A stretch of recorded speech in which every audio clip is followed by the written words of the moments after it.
우리들 많이 알고 있는 말 가운데 작심삼일이라는 말이 있습니다. 결심하고 행한 일이 3일도 못 간다, 이런 말입니다. 벌써 11월 달이 다 지나가고 있습니다. 달력으로는 12월이 마지막인데 저희 교회로는 11월을 마지막으로 회기를 정리하고 있다 보니까 지금 시간이 한 해를 정리하는 시간이 되기도 합니다. 그래서 올해 초에 우리가 성경 통독도 작정하고 또 열심히 기도하겠다고, 혹은 매일 시편은 5편 정도, 잠언은 1장 정도를 읽는 것이 좋겠다 결심을 합니다. 작정을 합니다. 그런데 이렇게 작정하고 시작을 하게 되면요, 반드시 무슨 일인가 생겨요. 그래서 이것을 실행하기 어려운 상황이 되고 맙니다. 특히 다이어트가 그렇죠. 다이어트가 저의 경우가 그렇습니다. 이 다이어트가 내장 지방을 빼면 다이어트 식단을 하면 한 달이면 드러날 정도로 잘 할 수 있다 해서 이제 한번 만들어서 먹습니다. 한 끼 하고 나면 그 다음부터 그 모든 것이 다 끝나버립니다. 왜 그럴까요? 제 의지가 약해서 그렇습니다. 좋다는 것은 알지만 좋은 것을 위해서 다른 것들을 포기해야 된다는 것, 이게 잘 안 되기 때문에 그렇습니다. 먹고 싶은 건 먹고 쉬고 싶을 때 쉬고 싶습니다. 내 몸을, 내 욕심을 내가 컨트롤하기가 정말 어렵습니다. 그래서 훈련이 필요한 거예요. 처음부터 잘하는 사람이 없습니다. 처음에는 몸에 익숙하지 않기 때문에 힘이 들기 때문입니다. 운동할 때도 마찬가지죠. 처음 달리기를 좀 하는데 처음에는 힘이 들고 그 몸에 알이 배기기도 하고 숨이 차서 쫓아가지 못하기도 합니다. 머리가 아프기까지 합니다. 그런데 매일매일 조금씩 훈련을 받다 보면 점점 더 상태가 좋아집니다. 나중에는 그것이 몸에 자연스럽게 배어서 충분히 달릴 수 있는 몸으로 건강하게 되기도 합니다. 우리 성경 읽기, 기도하기, 찬양하기, 경건 생활을 해야 한다는 것 우리가 잘 알고 있습니다. 하면 우리의 영적 생활에 유익하다는 것도 너무나 잘 알고 있습니다. 그런데 잘 안 됩니다. 이 잘 안 되는 것은요, 우리가 훈련이 되어 있지 않기 때문에 그렇습니다. 훈련되어 있는 성도님들도 많습니다. 많은 분들이 성경을 읽는 것이 생활화되어 있습니다. 벌써 올해 거 성경 다 읽고 스티커 다 붙이신 분들이 많이 있더라고요. 기도 생활을 잘 하고 계십니다. 찬양으로 하루를 시작하기도 하고 찬양 속에 하루를 지내기도 합니다. 그런데 이렇게 생활하지 못하시는 분들도 많습니다. 왜 그래요? 쉽지가 않기 때문에 그렇습니다. 어떻게 해야 하는지 알지 못해서일 수도 있습니다. 그냥 알지 못하면 배워야 하는데 이제 배우기도 좀 어렵습니다. 그럼에도 조금씩 우리가 익혀가야 합니다. 배워야 합니다. 우리가 성경을 읽는 즐거움, 기도하는 즐거움, 찬양의 능력을 깨닫게 되면 그 삶이 즐겁게 됩니다. 힘이 넘치게 됩니다. 우리 삶에 좀 여유가 생기게 됩니다. 그래서 우리에게 훈련이 필요합니다. 이스라엘 백성들은 430년 동안 노예 생활을 했습니다. 그 삶이 얼마나 비참한지 견딜 수 없었습니다. 그래서 하나님께 부르짖습니다. 하나님께서 불쌍히 여기시고 이들을 구원해 주셨습니다. 그런데 막상 젖과 꿀이 흐르는 가나안 땅에 앞에 가서 보니까 아직 때가 되지 않았습니다. 이스라엘은 하나님을 무시하고 하나님의 말씀에 불순종합니다. 결국 하나님은 이들을 광야로 이끌어내셨습니다. 왜 그러셨을까요? 하나님께서 그 이유를 신명기 8장 2절에 말씀해 주고 계십니다. 네 하나님 여호와께서 이 40년 동안에 네게 광야길을 걷게 하신 것을 기억하라. 이는 너를 낮추시며 너를 시험하사 네 마음이 어떠한지 그 명령을 지키는지 지키지 않는지 알려 하심이라. 하나님께서 이스라엘을 너무나 잘 알고 계십니다. 하나님은 우리를 너무나 잘 알고 계십니다.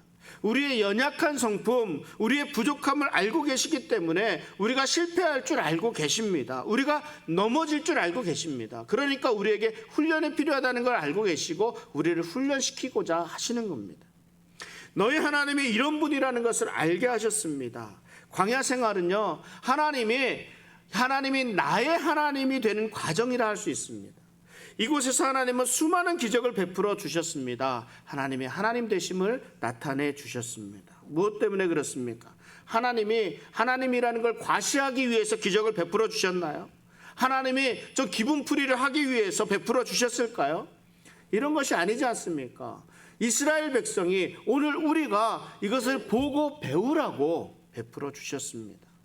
그런데 이스라엘 백성들은 기적을 그 이상으로 보지 못했습니다. 이들에게 기적은 그냥 기적일 뿐입니다.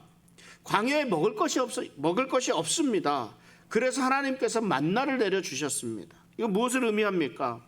하나님이 이 먹고 사는 문제는 좀 해결해 주신다는 걸 의미합니다. 무엇을 먹을까, 무엇을 입을까 염려하지 말라 하시는 겁니다. 너희는 그저 하나님만 바라보고 있으면 떡도 생기고 물도 생긴다는 말입니다.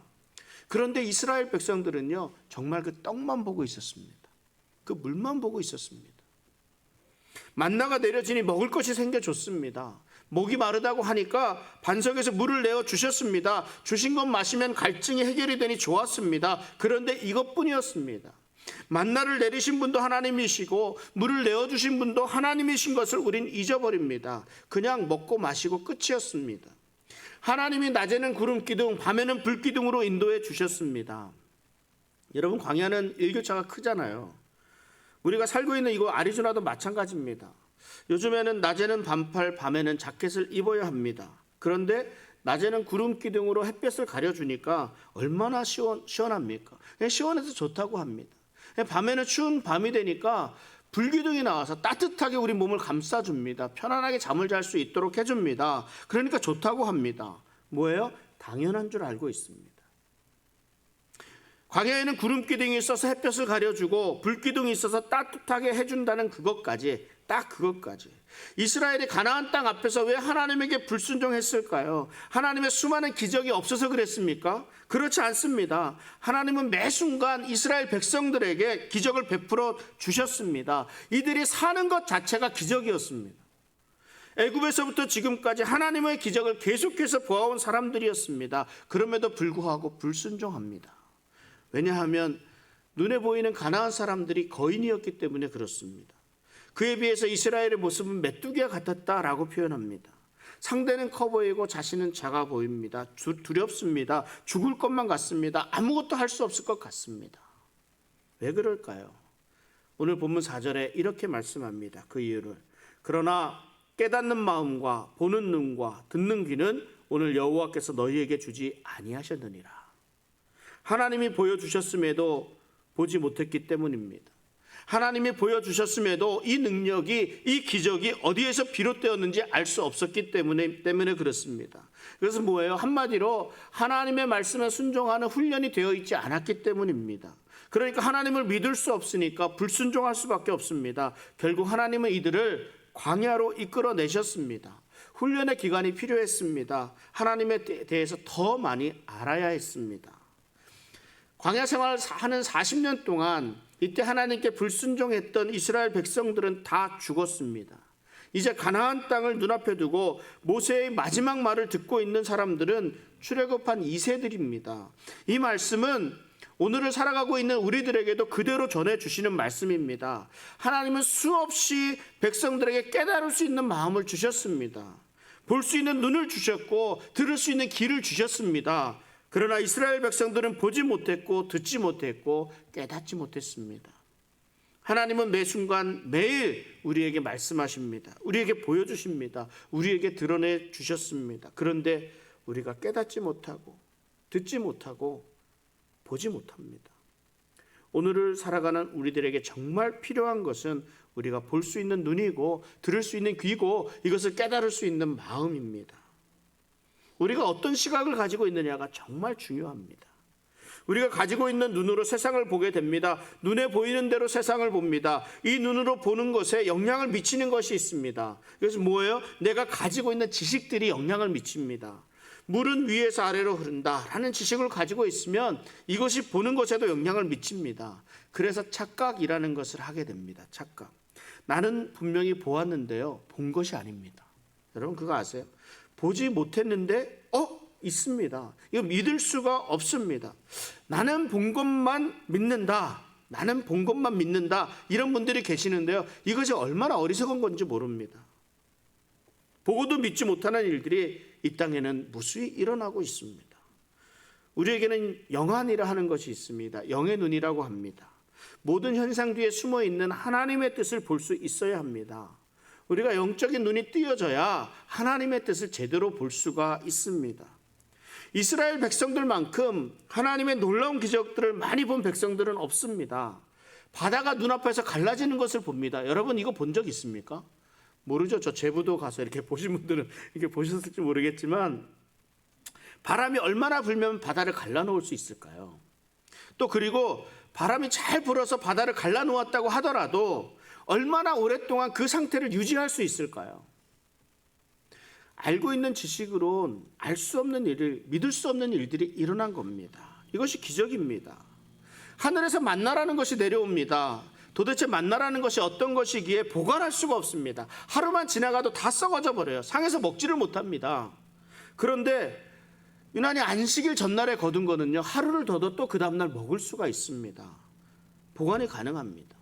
우리의 상식으로는 이해할 수 없는 일들입니다. 메마른 광야에서 바위를 치니까 물이 나옵니다. 그 밑에 수맥이 흘러서 모세가 힘이 좋아서 꽝 치니까 거기서 수맥이 터져갖고 물이 나온 것이겠습니까? 이런 많은 이적들을 체험했지만 그들은 눈에 보이는 것에만 반응했습니다. 영적인 눈으로 보지를 못했습니다. 눈에 보이는 대로 내려지는 만나만 보았고 갈라진 바다만 보았고 나오는 물만 보고 먹고 마시고 생활을 했을 뿐입니다. 그걸 왜 그렇게 하셨는지, 하나님이 얼마나 자신들을 사랑하는지를 보지 못하는 거예요. 그러니까 어려움이 있을 때마다 하나님을 원망하고 불평합니다. 그들이 영적인 눈을 뜨고 있었다면 하나님을 원망할 수 없었을 거예요. 우리를 사랑하시는 하나님이 그 모든 상황과 환경을 만들어 주셨다는 것, 이것을 깨닫지 못합니다. 먹이고 입혀주시고 인도해 주셨습니다. 이것이 하나님께서 자신들을 위해 하신 일이라는 것, 이것을 깨닫지를 못하고 있는 겁니다. 오늘 본문 5장 6절을 다시 보면 주께서 40년 동안 너희를 광야에서 인도하게 하셨거니와 너희 몸에 옷이 낡아지지 아니하였고 너희 발에 신이 헤어지지 아니하였으며 너희에게 떡도 먹지 못하며 포도주나 독주를 마시지 못하게 하셨음은 주는 너희의 하나님 여호와이신 줄을 알게 하려 하심이니라. 이스라엘 광야 생활 40년 동안 옷이 낡지 않았습니다. 신발도 헤어지지 않았습니다. 이것이 말이 됩니까? 요즘 날씨가 좋아지니까, 시원해지니까 거라지 세일, 야드 세일 이런 것들 많이 합니다.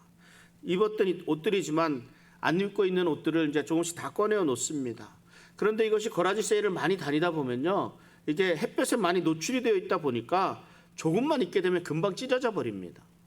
곰팡이 때문인지 구멍이 나기도 합니다. 불과 몇 년 안 된 옷인데도 그렇습니다. 다 헤어지고 닳고 구멍이 나는 것이 당연한 겁니다. 제가 몇 년 전에 이 구두 때문에 당황한 일이 있었습니다. 우리가 아리조나 비가 많이 오지 않잖아요. 비가 많이 오지 않다 보니까 좀 이렇게 의식하지 못했었는데, 제가 교단 회의 때문에 휴스턴에 간 일이 있습니다. 휴스턴에 가서 회의에 참석을 하는데 그곳에 비가 무척 많이 왔습니다. 근데 어느 순간 발이 축축해집니다. 살펴보니까 구두 밑창이 떨어져 있었어요. 구두 밑창이 떨어져 있었어요. 멀쩡해 보이는 구두지만 오래되니까 밑창이 떨어지는 일이 생깁니다. 제가 얼마나 당황했는지 몰라요. 그 이후에 저는 신발을 하나 더 늘 챙겨갖고 다닙니다. 그런데 이스라엘 백성이 광야 생활을 한 시간이 40년입니다. 40년. 40년 동안 옷도 낡지 않았고 신발도 헤어지지 않았다고 합니다. 기적 아니겠습니까? 기적입니다. 그런데도 이스라엘 백성들은 이 일이 하나님이 하신 일이라는 것을 알지 못합니다. 하나님의 사랑과 배려를 볼 수가 없었습니다. 우리가 지나고 생각해 보면 모두가 다 하나님의 은혜 아닌 것이 없습니다. 감사할 수밖에 없습니다. 나보다 나를 더 잘 아시는 하나님께서 인도해 주셨습니다. 그렇다면 우리 주변에 일어나는 모든 일들 가운데 하나님의 뜻을 우리가 볼 수 있어야 하지 않겠습니까? 그런데 우리는 여전히 우리의 육신의 눈을 가지고 그것만을 보고 살아가려고 합니다. 영적인 눈으로 세상을 바라보려고 하지를 않습니다. 마태복음 6장 22절 23절에 예수님이 이렇게 말씀하십니다. 눈은 몸의 등불이니 그러므로 내 눈이 성하면 온몸이 밝을 것이요 눈이 나쁘면 온몸이 어두울 것이니 그러므로 내게 있는 빛이 어두우면 그 어둠이 얼마나 더하겠느냐. 우리가 가진 육신의 눈으로도 어두운 세상을 잘 볼 수가 없습니다. 하물며 우리의 영적인 눈이 어두우면 하나님의 뜻을 어떻게 볼 수 있겠습니까? 우리의 영의 눈이 가려져 있으니까 세상을 제대로 볼 수가 없습니다.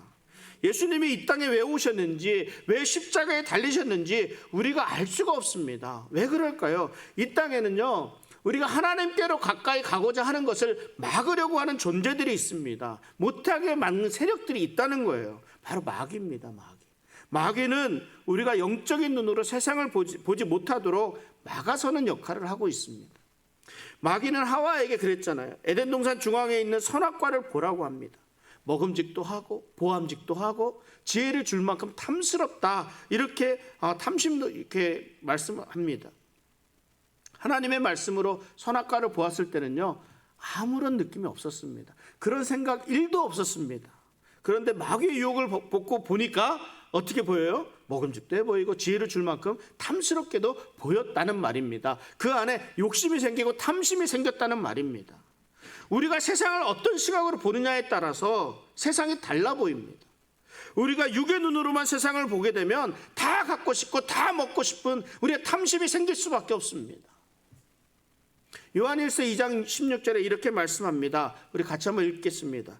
이는 세상에 있는 모든 것이 육신의 정욕과 안목의 정욕과 이생의 자랑이니 다 아버지께로부터 온 것이 아니요 세상으로부터 온 것이라. 사도 요한은 이 모든 것이 다 세상으로부터 왔기 때문에 그렇다고 말씀하고 있습니다.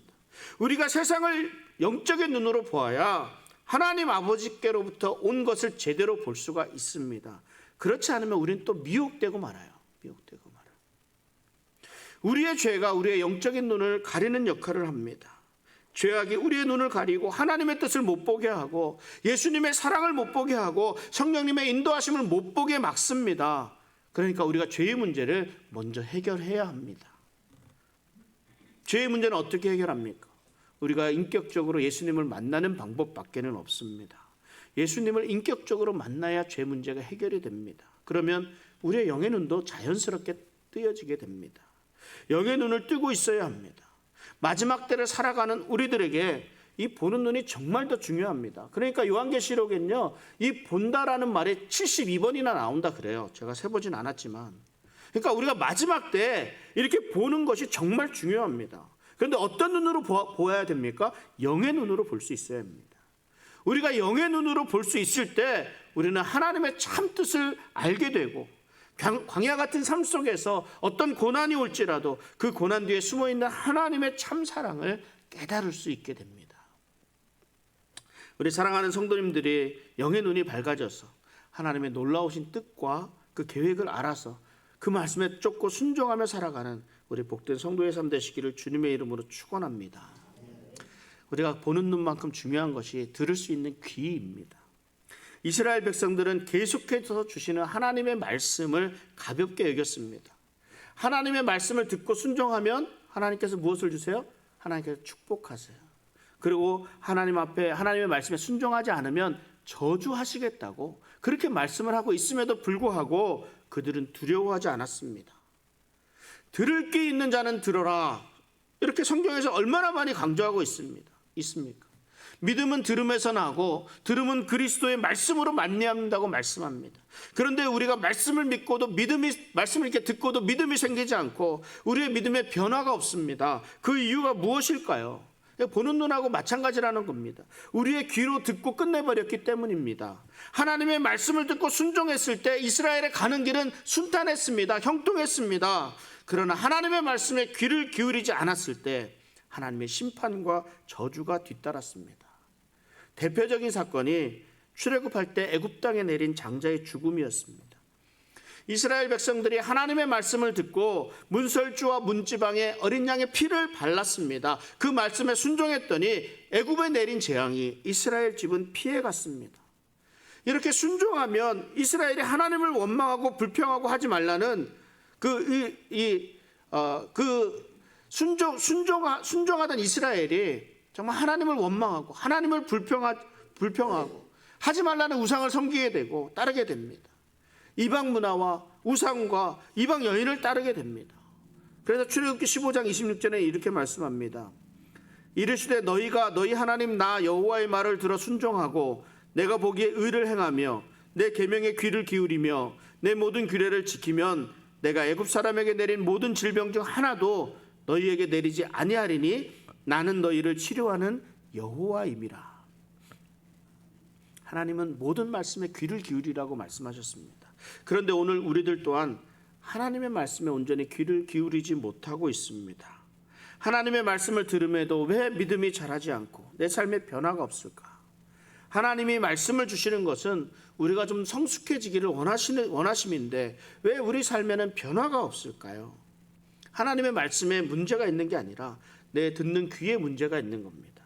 왜 하나님의 말씀을 제대로 듣지 못하게 되는 것일까? 사도 바울은 이렇게 말씀합니다. 사도행전 28장 27절에 이 백성들의 마음이 우둔하여져서 그 귀로는 둔하게 듣고 그 눈은 감았으니 이는 눈으로 보고 귀로 듣고 마음으로 깨달아 돌아오면 내가 고쳐줄까 함이라 하였으니, 이 마음이 우둔해진 연유라 이렇게 말씀합니다. 하나님의 말씀을 들었던 초대교회 성도들은 하나님의 말씀이 들려오면 어떻게 했습니까? 우리가 어찌할꼬 그 말씀에 어떻게 순종할 것인가로 반응을 했습니다. 그런데 마음이 우둔해지면 그 말씀이 들리지를 않습니다. 무엇 때문일까요? 하나님의 말씀을 들어야 하는데 우리가 세상 소리에 귀를 잔뜩 기울이고 있어서 그렇습니다. 예레미야 선지자가 그래서 이렇게 말씀합니다. 예레미야 6장 10절에 내가 누구에게 말하며 누구에게 경책하여 듣게 할꼬, 보라 그 귀가 할례를 받지 못하였으므로 듣지 못하는도다. 보라 여호와의 말씀을 그들이 자신들에게 욕으로 여기고 이를 즐겨하지 아니하니. 귀가 할례 받지 못하였기 때문이라고 말씀합니다. 하나님의 말씀을 듣고도 흘려버릴 수밖에 없습니다. 예수님이 이 땅에 오셔서 천국 복음을 전하시는데도 불구하고 모든 사람들이 그냥 듣고 흘려버린 겁니다. 그냥 듣고만 끝난 것입니다. 예수님께서 양의 비유를 통해 말씀을 하셨습니다. 양은 그의 음성을 듣는다고 말씀합니다. 예수님은 자신의 양의 이름을 각각 불러서 인도하신다고 말씀합니다. 그런데 이 양이라는 것이요, 자꾸 울타리를 넘어 도망가려고 하는 습관이 있습니다. 습성이 있습니다. 그 우리 안에, 양의 우리 안에 먹을 풀이 많이 있습니다. 그래도 자꾸만 울타리를 넘어서 도망가려고 합니다. 이때 어떻게 합니까? 목자가 그 양을 이렇게 지팡이로 탁 칩니다. 그래서 울타리 안으로 떨어지게 만듭니다. 우리가 주님 안에 있을 때 참 평안을 누릴 수 있습니다. 주님 안에 있을 때 행복을 누릴 수 있습니다. 그런데 우리는 자꾸 주님 품을 떠나가려고 합니다. 벗어가려고 합니다. 주님 안에 행복과 기쁨이 있는데 자꾸만 다른 곳에서 그것들을 찾아가려고 합니다. 세상의 소리에 귀를 기울입니다. 그런데요, 양이 되게 미련하고 어리석은 것 같은데 한 가지 잘하는 게 있습니다. 뭘 잘하냐면요, 자기 목자의 소리를 알아요. 자기 목자의 소리가 뭐라 그러는지 알아요. 이 듣는 귀가 있는 겁니다. 듣는 귀가. 그래서 예수님께서 그래서 이렇게 말씀하십니다. 내가 내 양을 알고 양도 나를 안다. 이렇게 말씀하시는 거예요. 다른 소리, 세상의 소리에 귀를 기울이지 말고 하나님의 말씀에 귀를 기울일 수 있는 우리 성도님들 되시기 바랍니다. 잘 보고 잘 듣고 보고 들은 것을 마음에 깨달을 수 있어야 합니다. 하나님은 이스라엘 백성에게 수많은 표적을 보여주셨지만 이들이 깨닫지 못합니다. 그들의 마음에는 깨달음 대신에 원망과 불평이 가득했습니다. 왜 우리에게 이런 고난이 있는 것인지, 왜 이런 어려움이 있는 것인지, 왜 이런 핍박이 있는 것인지를 깨달을 수가 없었습니다. 그런데 이 마음 또한 보는 눈과 듣는 귀와 마찬가지입니다. 우리 안에 예수 그리스도의 마음을 품어야 하나님의 뜻을 제대로 깨달을 수 있게 됩니다. 빌립보서 2장 5절에 너희 안에 이 마음을 품으라 곧 그리스도 예수의 마음이니 말씀합니다. 우리가 예수의 그리스도의 마음을 품을 수 있는 것, 깨달을 수 있는 마음이 될 수 있는 것은 우리의 보는 눈, 듣는 귀가 열려 있어야 합니다. 영의 눈과 영적인 귀가 열려 있어야 합니다. 우리의 영은 우리의 눈의 영향을 받습니다. 우리의 영은 우리의 귀의 영향을 받습니다. 우리가 보는 것에 따라 우리의 마음이 상하기도 하고 기쁜 마음이 되기도 합니다. 우리가 어떤 소리를 듣느냐에 따라 우리의 마음가짐이 달라집니다. 세상의 소리에 귀를 기울이게 되면 세상을 향하는 삶이 되고 하나님의 말씀에 귀를 기울이게 되면 하나님의 뜻을 깨닫게 됩니다. 우리가 하나님의 뜻을 제대로 깨달아 알고 그대로 살아간다면 무엇이 두렵겠습니까? 무슨 어려움이 있겠습니까? 우리가 하나님의 뜻은 제쳐두고 내 뜻과 내 생각대로 무엇인가를 하려고 하니까 문제가 됩니다. 하나님은 지금도 우리가 하나님의 뜻을 온전히 깨닫도록 인도하십니다. 하나님의 말씀을 통해서, 우리 목사님들을 통해, 모임의 리더들을 통해서, 기도의 동역자를 통해서, 그리고 이 땅에서 행하시는 하나님의 섭리하심을 통해 우리에게 깨닫도록 해 주십니다. 우리가 성령 충만한 삶을 살게 되면 하나님의 말씀에 순종하면서 살게 됩니다. 그런데 간혹 하나님의 뜻을 깨닫지 못하고 내 맘대로 살려고 합니다. 왜 그럴까요? 우리의 마음이 강팍하기 때문이라고 성경은 말씀합니다.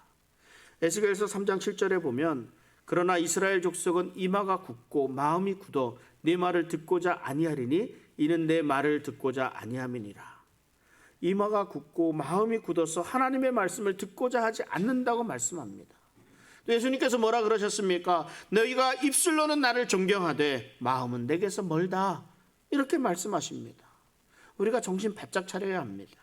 날마다 우리를 사랑하셔서 전해주시는 하나님의 말씀을 바르게 깨달아 그 말씀에 순종할 수 있는 그런 성도의 삶을 살아갈 수 있기를 바랍니다. 우리 사랑하는 우리 성도님들의 보는 눈이 열리기를 소원합니다. 우리가 들을 수 있는 귀가 되기를 소원합니다. 영의 눈으로 보고 들음으로 그 마음에 하나님의 말씀을 온전히 깨달을 수 있기를 바랍니다. 그래서 그 말씀대로 살아가는 우리 성도님들의 삶 가운데 우리 하나님의 놀라운 은혜가 가득하시길 주님의 이름으로 축원합니다. 기도하겠습니다.